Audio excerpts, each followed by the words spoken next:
Hello friends. स्वागत है आपका हमारे YouTube चैनल आर के हिंदी कहानियों में। आज की कहानी है परिवार का क्या था फैसला। 14 साल की पूनम ने हाई स्कूल की परीक्षा अच्छे नंबरों से पास कर ली और आगे की पढ़ाई के लिए उसी स्कूल में 11वीं का फॉर्म भर दिया था। बोर्ड की परीक्षा पास करने के बाद दूसरे स्कूलों के स्टूडेंट भी पूनम के स्कूल में एडमिशन के लिए आए थे।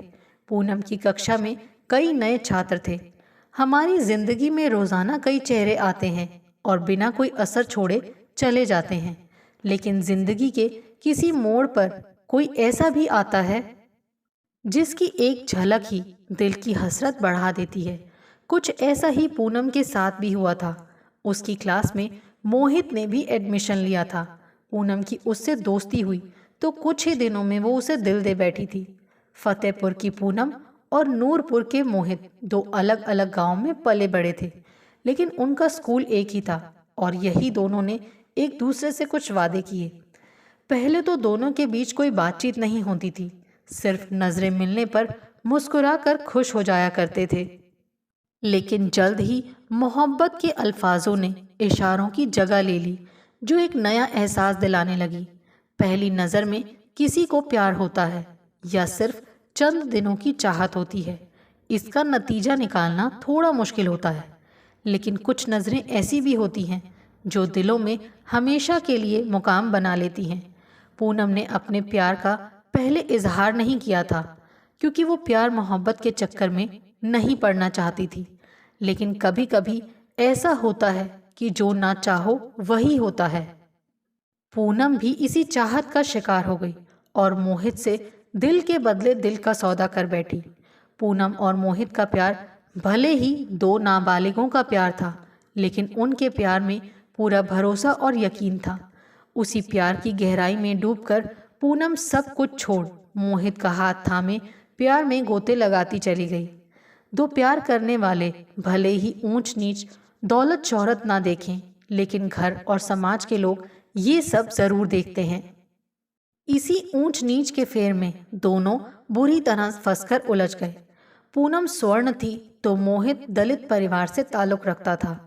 पूनम का भरा पूरा परिवार जरूर था, जिसमें माँ बाप और बड़े भाई साथ रहते थे, लेकिन उसे कभी भी घर वालों का प्यार नहीं मिला। आए दिन छोटी छोटी गलतियों की वजह से उसे मारपीट और गाली गलौज के दौर से गुजरना पड़ता था।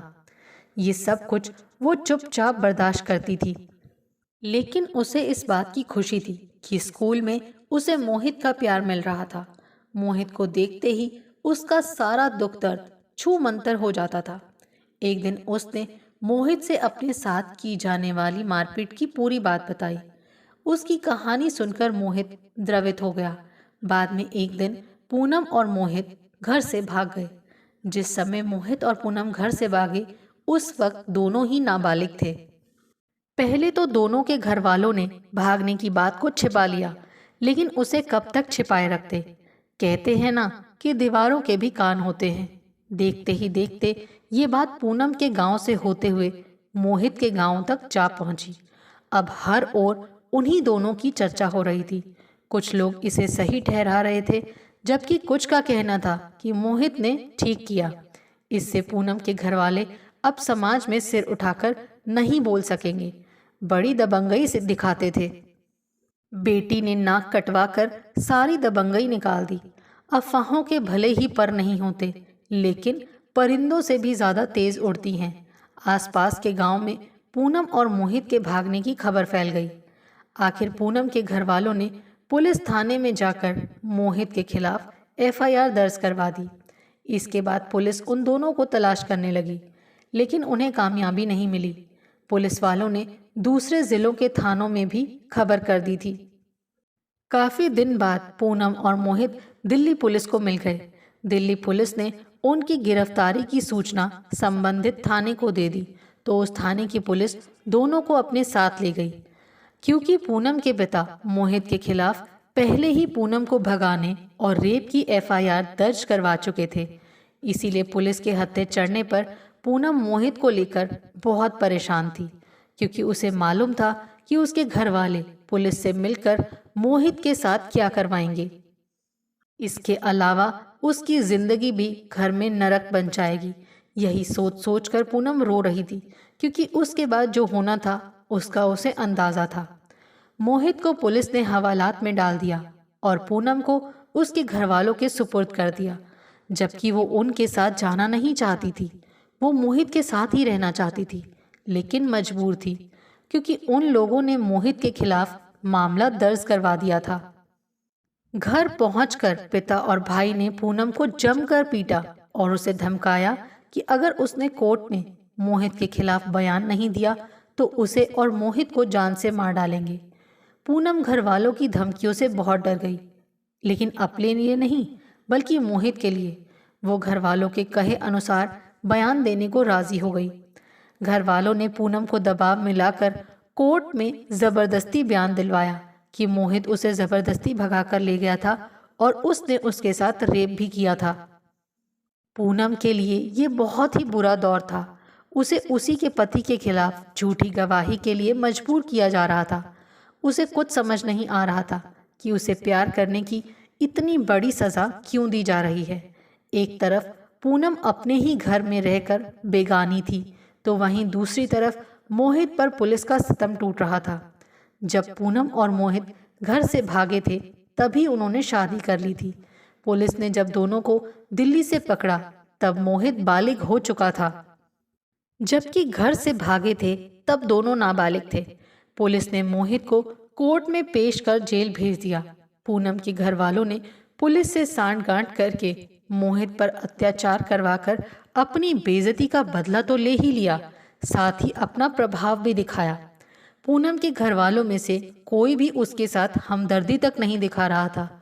इस दुनिया में माँ ही ऐसी होती है जिसे अपने बच्चों से सबसे ज़्यादा प्यार होता है, लेकिन उसकी माँ सरिता एकदम पत्थर दिल हो गई थी। उसे अपनी बेटी की ज़रा भी परवाह नहीं थी। अगर परवाह थी तो अपने परिवार की इज्जत की, जो पूनम ने सरे बाजार नीलाम कर दी थी। बल्कि सरिता तो उसे ताने देती हुई ये कह रही थी कि अगर उसे प्यार ही करना था तो क्या दलित ही मिला था, क्या बिरादरी में सब लड़के मर गए थे। यही बात सोचकर उसकी आंखों में शोले भड़कने लगते थे। करीब 5 महीने बाद मोहित के केस की सेशन कोर्ट में कार्रवाई शुरू हुई, तो हर सुनवाई से पहले पूनम को उसके घर वाले समझाते कि उसे कोर्ट में क्या बोलना है और क्या नहीं बोलना। बाप और भाई के रूप में राक्षसों के जुल्मों सितम के आगे पूनम ने घुटने टेक दिए थे। उससे जो कहा जाता वही वो अदालत में कहती। ये पूनम की गवाही का ही नतीजा था कि मोहित को हाई कोर्ट से जमानत मिलने में 22 महीने लगे। मोहित जब जमानत पर जेल से बाहर आया तो किसी तरह पूनम को भी उसकी खबर लग गई। वो मोहित को एक नज़र देखने के लिए बेकरार हो गई, लेकिन उसके लिए मिलना तो नामुमकिन सा था। पूनम को मोहित के घर वालों का नंबर अच्छी तरह से याद था। एक दिन अकेले कमरे में किसी तरह से मोबाइल लेकर उसने नंबर डायल किया। दूसरी ओर फोन की घंटी बज रही थी, लेकिन उससे तेज पूनम के दिल की धड़कनें बढ़ चुकी थी। वो यही चाह रही थी कि मोहित ही फोन रिसीव करे तो अच्छा रहेगा। आखिर उसकी आरजू पूरी हुई और मोहित ने हेलो बोला, जिसे सुनकर पूनम सुध-बुध खो बैठी। कई बार उधर से हेलो की आवाज़ से उसे होश आया और रूंधे गले से सिर्फ लरजती आवाज़ में बोल पाई, मोहित। मोहित उसकी आवाज़ को पहचान गया और पूनम पूनम कहकर चीख पड़ा। खैर, उस दिन दोनों के बीच थोड़ी ही बातचीत हुई। इसके बाद एक बार फिर से पहले की तरह सब कुछ चलने लगा। फ़ोन पर बातें होती रहीं और दोनों ने एक बार फिर पहले की तरह साथ रहने का फैसला कर लिया। तय वक्त पर पूनम और मोहित दोबारा घर से भाग गए और गांव से दूर आर्य समाज मंदिर में शादी कर ली, जिसका उन्हें प्रमाण पत्र भी मिला। पहले जब उन्होंने शादी की थी उस समय वो नाबालिग थे। उन्होंने शादी तो कर ली, लेकिन पूनम के घर वालों ने उसे हमेशा के लिए छोड़ दिया, क्योंकि उसने दोबारा से उन्हें समाज में मुंह दिखाने के काबिल नहीं छोड़ा था। काफ़ी अरसे तक पूनम ने अपने घर वालों से कोई बातचीत नहीं की, जबकि मोहित के घर वालों ने उन दोनों को अपना लिया था। पूनम मोहित के घर पर ही रह रही थी। मोहित के पिता की मौत पहले ही हो चुकी थी। अब घर में सास और एक ननद थी। उनके बीच ही वो हंसी खुशी से रह रही थी। पूनम को अब एक खुशी मिलने वाली थी क्योंकि वो माँ बनने वाली थी। उसने एक खूबसूरत सी बच्ची को जन्म दिया जिससे पूरा घर खुश था। अब सब सामान्य था, लेकिन उसका एक जख्म भरता नहीं था कि दूसरा बन जाता था।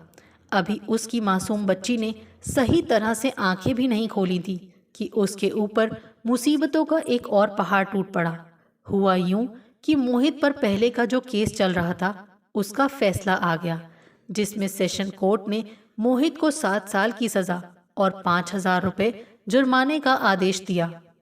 इस फैसले से पूनम के पैरों तले से जमीन ही खिसक गई। जैसे उसे कुछ समझ नहीं आ रहा था कि जब मोहित से उसने शादी कर ली और वो बालिग भी है, तब क्यों ऐसा फैसला आया। इससे तो हमारा पूरा परिवार ही बिखर जाएगा। उसने कोर्ट में इंसानियत के नाते मोहित को छोड़ने की गुजारिश की, पर कोई लाभ नहीं मिला।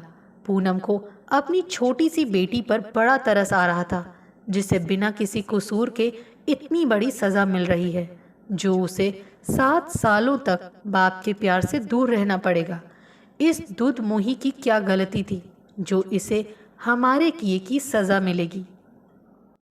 आपको हमारी ये कहानी कैसी लगी, प्लीज़ कमेंट करके ज़रूर बताइए। अगर आप इस चैनल पर नए हैं तो इसे सब्सक्राइब करें और शेयर करें। Thank you.